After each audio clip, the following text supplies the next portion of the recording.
Bismillahirrahmanirrahim. Assalamualaikum warahmatullahi wabarakatuh. Alhamdulillah, kita kali ini akan masuk ke latihan 4, di mana soalnya dengan tingkat kesulitannya akan lebih variatif lagi dibandingkan latihan 1, 2, ataupun 3. Perhatikan nomor 1. Kegiatan siklus Carnot yang menggambarkan proses adiabatik. Kita harus tahu perbedaan proses adiabatik dan isotermik. Mirip sekali.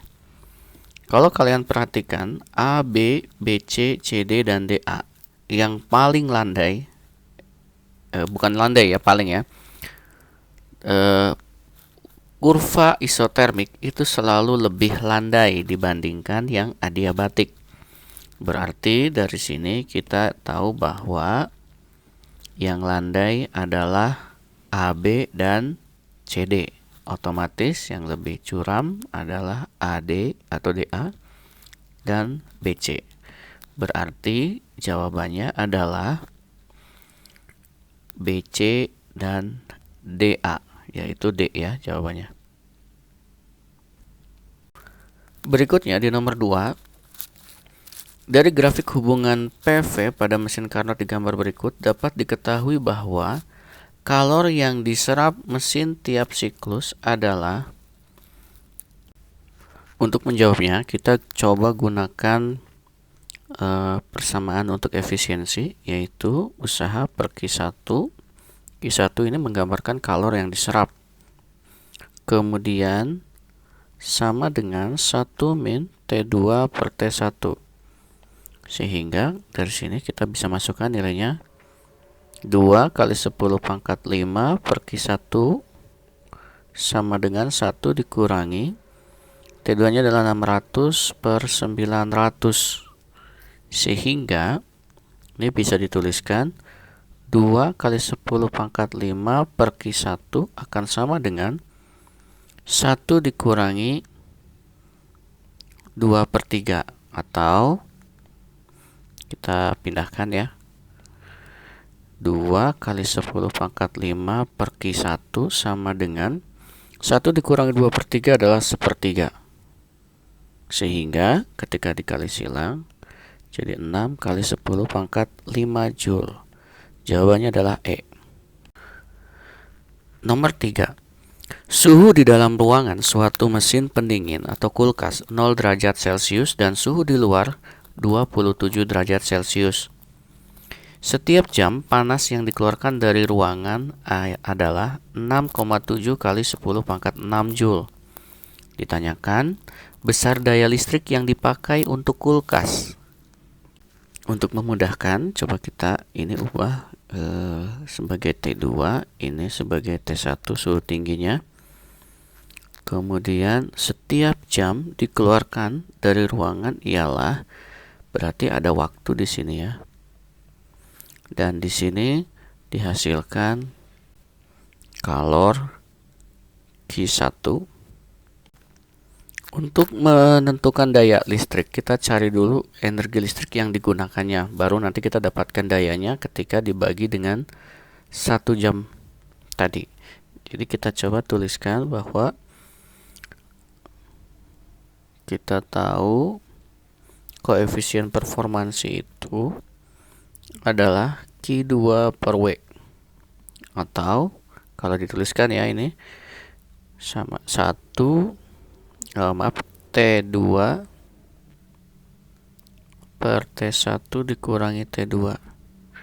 Sehingga dari informasi ini kita bisa ubah bahwa Q2 ini adalah Q1 dikurangi W per W sama dengan 1 dikurangi sama dengan T2 per T1 dikurangi T2. Kita masukkan nilainya 6,7 kali 10 pangkat 6 dikurangi kerja dibagi dengan W. T2 nya adalah, ini diubah dulu jadi Kelvin ya. Jadi 0 derajat Celcius itu 273 Kelvin dibagi dengan 27 ditambah 273 berarti 300 dikurangi 273 Sehingga kalau dikali silang menjadi 300 dikurangi 273 itu 27 ya. Jadi 27 kali 6, kali 7 kali 10 pangkat 6 dikurangi W sama dengan 273 W. 180,9 dikali 10 pangkat 6 dikurangi 27 W sama dengan 273 W. Kita pindahkan di sini menjadi 180,9 kali 10 pangkat 6 jadi sama dengan 300 energinya. Jadi W-nya adalah 180,9 kali 10 pangkat 6 dibagi dengan 300. Hasilnya 60,3 kali 10 pangkat 4 Joule. Kemudian yang ditanyakan adalah daya. Berarti daya itu P energi per waktu. Jadi 60,3 kali 10 pangkat 4 Joule dibagi waktunya setiap jam panasnya, jadi waktunya dalam 1 jam, sedangkan daya adalah per detik. Berarti kita ubah 1 jam itu 60 menit menjadi 60 detik. Jadi dikali 3600. Hasilnya adalah 167,5 watt. Jawabannya adalah C. Nomor 4, dikatakan ada suatu gas volumenya 0,5 meter kubik, perlahan-lahan dipanaskan pada tekanan tetap hingga volumenya menjadi 2 meter kubik. Jika usaha luar gas tersebut 300 kJ, maka tekanan gasnya menjadi berapa? Kita dapat gunakan persamaan bahwa usaha itu atau kerja itu P kali perubahan volume, yaitu volume akhir dikurangi volume awal. Kita masukkan 300 kilo itu berarti 300.000. Sama dengan tekanannya ditanyakan, volumenya adalah berubah dari 0,5 menjadi 2, berarti 2 dikurangi 0,5 atau 300.000 sama dengan P dikali 2 dikurangi 0,5 adalah 1,5 atau 3/2. Berarti P-nya adalah 200.000 tekanannya ya. Bila diubah berarti P-nya adalah 2 kali 10 pangkat 5 Pascal atau 2 atmosfer. Jadi jawabannya adalah B.